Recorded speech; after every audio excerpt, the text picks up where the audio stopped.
یا وہ میرا خاص قسم کا وکیل بن چکا ہے تو تم اسے جھوٹا کہنا، تم اسے کبھی سچا نہ کہنا۔ یعنی امام نے خود کہہ دیا کہ اب رابطہ ٹوٹ چکا ہے، اب اگر کوئی تم سے واٹس ایپ نمبر مانگے، تم سے کوئی میرا ای میل مانگے، یا تم سے کوئی میرا کوئی چیز بھی مانگے، تم اسے یہ کہہ دینا کہ نہیں، ہمارے امام نے کہہ دیا ہے کہ آج کے بعد تمہارا ہم سے رابطہ کٹ جائے گا، اور یہی جو راویان حدیث ہیں انہی سے تم نے دین لینا ہے۔ اور اس سے بڑھ کے اگر کوئی دعویٰ کر دے کہ اس کا ہم سے کوئی خصوصی رابطہ ہے اور کوئی سفارت چل رہی ہے، تو تم اسے جھوٹا کہنا، تم اسے سچا نہ۔ جب اللہ ہدایت کرنے والا ہے تو اب کوئی بندہ یہ سوال کرے گا کہ مجھے اللہ کا واٹس ایپ نمبر دو، مجھے اللہ کا ای میل دو، مجھے جو ہے وہ اللہ کا کوئی بھی جو ہے وہ فیس بک ایڈریس الیاذ باللہ من ذالک کا دے دو کہ جہاں میں اللہ سے جو ہے وہ رابطہ کروں اور پھر اللہ جو ہے وہ میرے سوالوں کے جواب دے۔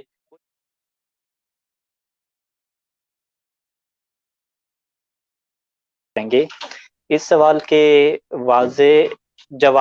کے جواب واضح نہ ہونے کی وجہ یہ ہے کہ ہم نے غیبت کا مفہوم نہیں سمجھا ہوا کہ غائب ہونے کا کیا مطلب ہے۔ اگر ہم غائب ہونے کا مطلب سمجھ لیتے تو پھر اس سوال کی گنجائش ہی باقی نہ رہتی۔ امام زمانہ علیہ السلام کے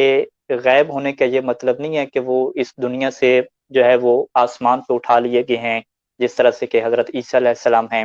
یا امام زمانہ علیہ السلام کے غائب ہونے کا یہ بھی مطلب نہیں ہے کہ وہ دنیا کی کسی غار میں یا کسی محدود جگہ پہ اپنے آپ کو محصور انہوں نے کر رکھا ہے اور وہاں سے باہر بھی آتے جاتے نہیں ہیں۔ دونوں مطلب کیا نہیں ہے؟ پھر مطلب کیا ہے؟ اس مطلب کو امام صادق علیہ السلام نے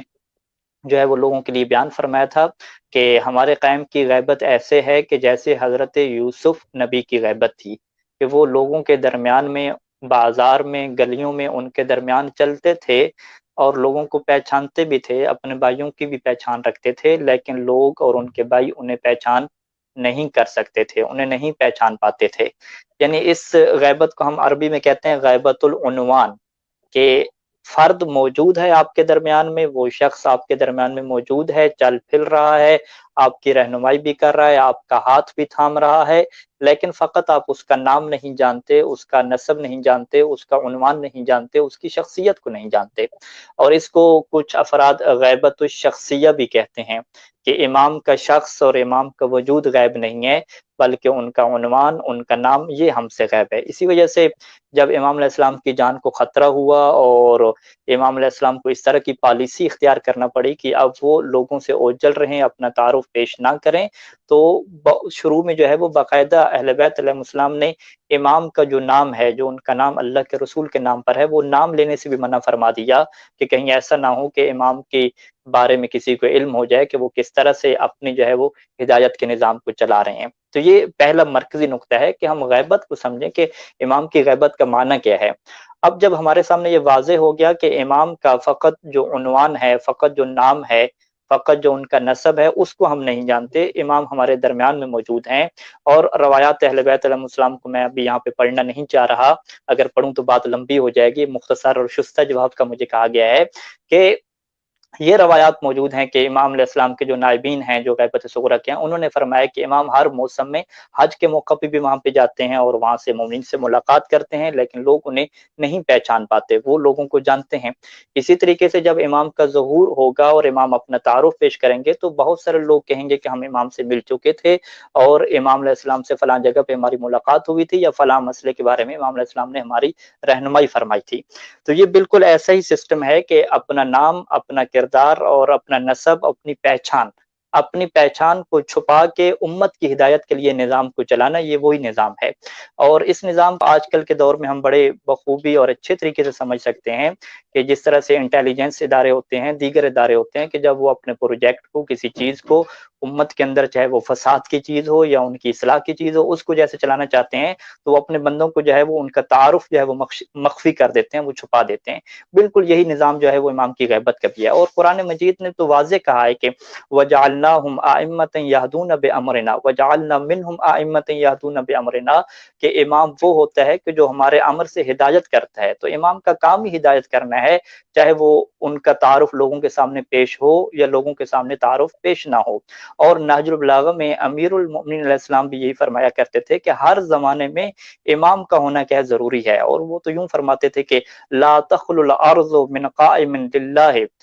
بحجت اما ظاہر و مشہورا و اما خائفا مغمورا، کہ ہر دور میں اس زمین کے اندر حجت خدا کا ہونا ضروری ہے، چاہے وہ ظاہری طور پہ لوگوں کے درمیان مشہور ہو یا وہ خوف کی حالت میں لوگوں کی نظروں سے مخفی ہو، یہ امام کا ہونا ضروری ہے۔ وجہ کیا ہے کہ تاکہ اللہ کی حجتیں، اللہ کے دلائل وہ باطل نہ ہو جائیں اور دین کو تحریف کا کوئی شکار کر کے نہ لے جائے، امام اپنی ہدایت فرماتے رہیں۔ تاریخ میں اگر جاتے ہیں تو اولیاء اللہ اس طریقے سے لوگوں کی ہدایت کرتے رہے کہ ان کی جو شخصیت تھی اور ان کا جو عنوان تھا، تعارف تھا، وہ غائب ہوتا تھا۔ حضرت خضر علیہ السلام کے واقعات کو دیکھیں کہ لوگ انہیں نہیں جانتے تھے، حضرت موسیٰ تک جو ہے وہ انہیں نہیں جانتے تھے، لیکن انہوں نے ہدایت فرمائی اور لوگوں کو کیا ہے ان کی ذمہ داری کیا ہے ادا کی اپنی طور پہ۔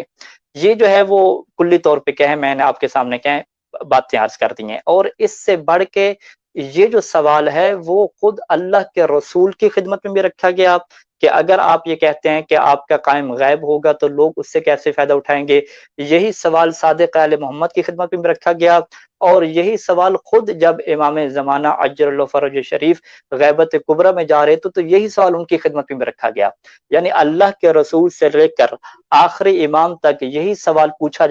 لوگ پوچھتے رہے، اور اللہ کے رسول سے لے کر آخری امام تک لوگوں کو بتاتے رہے کہ ہماری غیبت میں تمہیں فائدہ کیسے ملے گا۔ دیکھیں میں یہاں پہ روایات کا حوالہ دے کے ایک دو لفظ پڑھ کے کیا گفتگو کو مکمل کرتا ہوں۔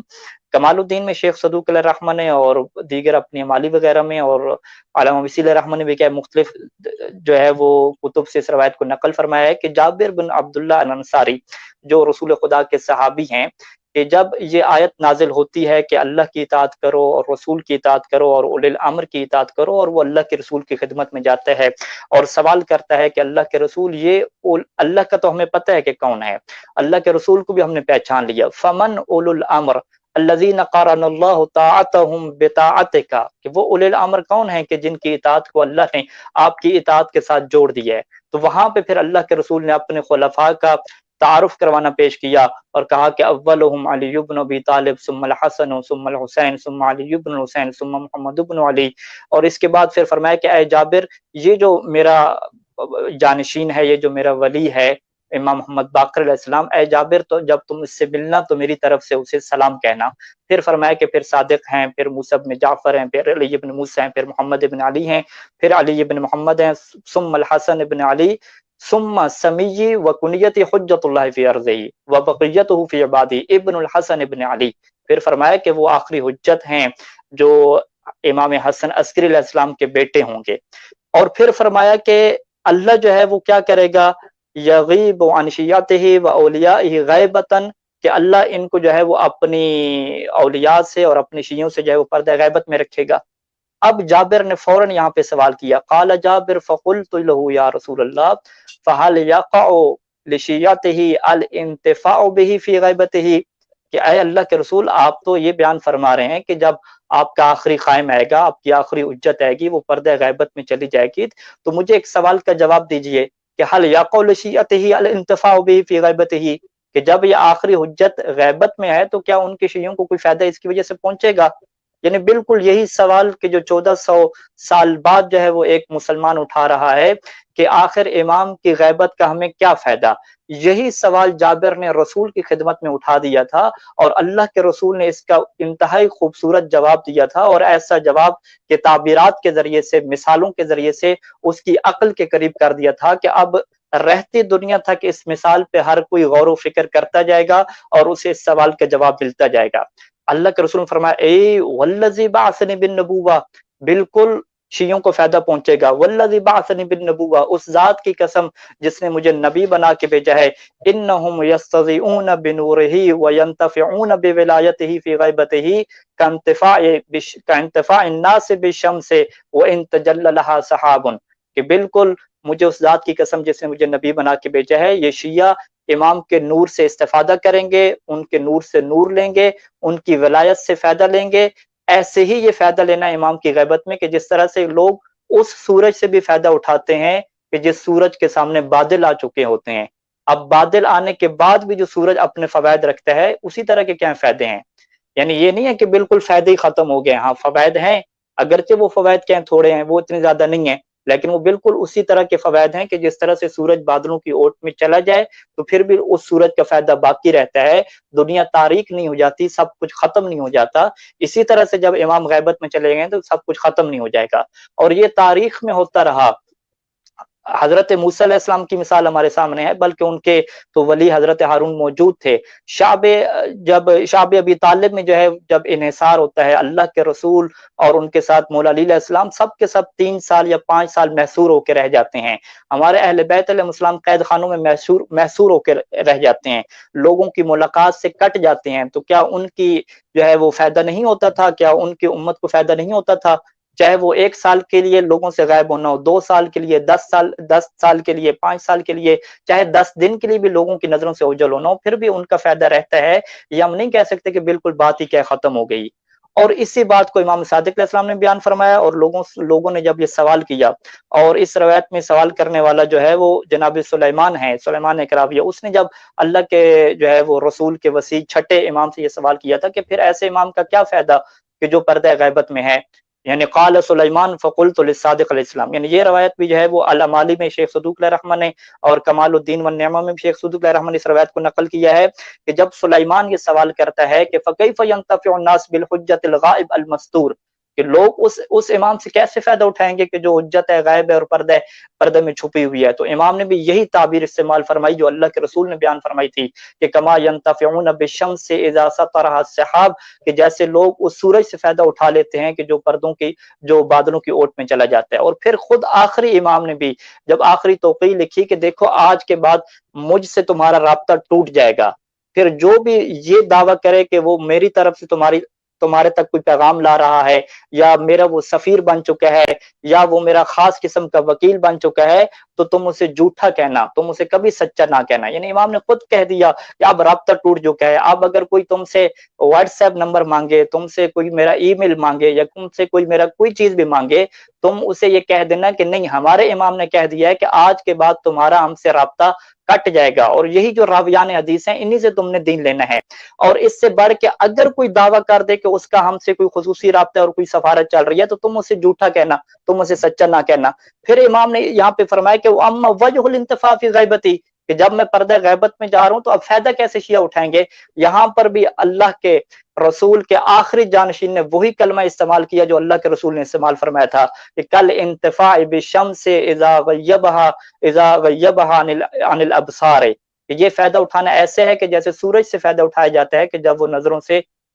اوجھل ہو جائے اور نظروں سے چھپ جائے۔ تو میں اپنی بات کا خلاصہ کروں کہ ہمارے پاس بہت زیادہ اس کے اوپر روایات موجود ہیں کہ اس سوال کا جواب دیا گیا، اور اس سوال کی جو ہے وہ کوئی معقول وجہ نہیں بنتی کرنے کی، کیونکہ جب غیبت کا مفہوم ہمارے نزدیک واضح ہو جائے گا کہ امام جب ہمارے درمیان میں ہیں، وہ اپنی ہدایت کو پیش کر رہے ہیں، لوگوں کی رہنمائی کر رہے ہیں، فقط یہ ہے کہ ہم انہیں نہیں جانتے، ان کو پہچان نہیں کر سکتے، ان کو عنوان کو نہیں جانتے، تو اس طرح کوئی ہدایت کا سسٹم رک نہیں گیا اور ہدایت کا سسٹم ختم نہیں ہو گیا۔ ہاں، فقط ہمارا اس سے رابطہ نہیں ہے۔ اگر آپ رابطے کے اوپر سوال کرتے ہیں تو پھر یہی سوال اللہ تعالیٰ کے بارے میں ہوگا کہ اللہ تعالیٰ جو لوگوں کی ہدایت کرنے والا ہے، قرآن میں جو ہے وہ 10 جگہوں پہ ہے کہ اللہ ہدایت کرتا ہے۔ جب اللہ ہدایت کرنے والا ہے تو اب کوئی بندہ یہ سوال کرے گا کہ مجھے اللہ کا واٹس ایپ نمبر دو، مجھے اللہ کا ای میل دو، مجھے جو ہے وہ اللہ کا کوئی بھی جو ہے وہ فیس بک ایڈریس الیاذ باللہ من ذالک کا دے دو کہ جہاں میں اللہ سے جو ہے وہ رابطہ کروں اور پھر اللہ جو ہے وہ میرے سوالوں کے جواب دے، کوئی بھی ایسا نہیں کہتا۔ تو یعنی اس کا مطلب کیا ہے کہ ہدایت کے نظام چلانے کے لیے یہ ضروری نہیں ہوتا کہ لوگوں کو اپنا تعارف پیش کر دیا جائے، بلکہ بہت ساری جگہوں پہ دنیا میں آج بھی ایسا ہو رہا ہے کہ کسی پروجیکٹ کو چلانے کے لیے، اپنی فکر کو چلانے کے لیے اپنے بندوں کو مخفی کر دیا جاتا ہے، انہیں چھپا دیا جاتا ہے، ان کا تشخص تک جو ہے پیش نہیں کیا جاتا۔ سوشل میڈیا کے احباب جانتے ہیں کہ اپنے نام کی آئی ڈی کے بجائے کوئی اور آئی ڈی بنا کے، کوئی اور پیج بنا کے ایک فکر کو پھیلایا جاتا ہے۔ تو یہ آج کل کے دور کے طریقے ہیں۔ یہی طریقہ بالکل جو ہے وہ اللہ کے رسول کا جو آخری جانشین ہے ان کی جان کو محفوظ کرنے کے لیے، لوگوں کو تیار کرنے کے لیے، لوگوں کو آمادہ کرنے کے لیے رکھا گیا ہے کہ ان کی جو ہے وہ تعارف کو اور ان کی جو شخصیت ہے اس کو کیا فقط چھپا لیا گیا ہے، جبکہ ان کا وجود ہمارے درمیان میں موجود ہے، اور وہ ہر دم، ہر موڑ پہ، ہر جگہ پہ جو ہے وہ ہدایت فرما رہا ہے، جس طرح سے مولا میر فرماتے تھے، اللہ کے رسول بلکہ فرماتے تھے کہ ہر دور میں جو ہے وہ میرے اہل بیت کے ایسے خلفاء موجود رہیں گے کہ جو اس دین کی حفاظت کرنے والے ہوں گے، اور اس دین کو، اس قرآن کو، اس جو ہے وہ ہمارے فرمان کو کوئی بندہ بھی کیا ختم نہیں کر سکے گا۔ السلام علیکم ورحمۃ اللہ وبرکاتہ۔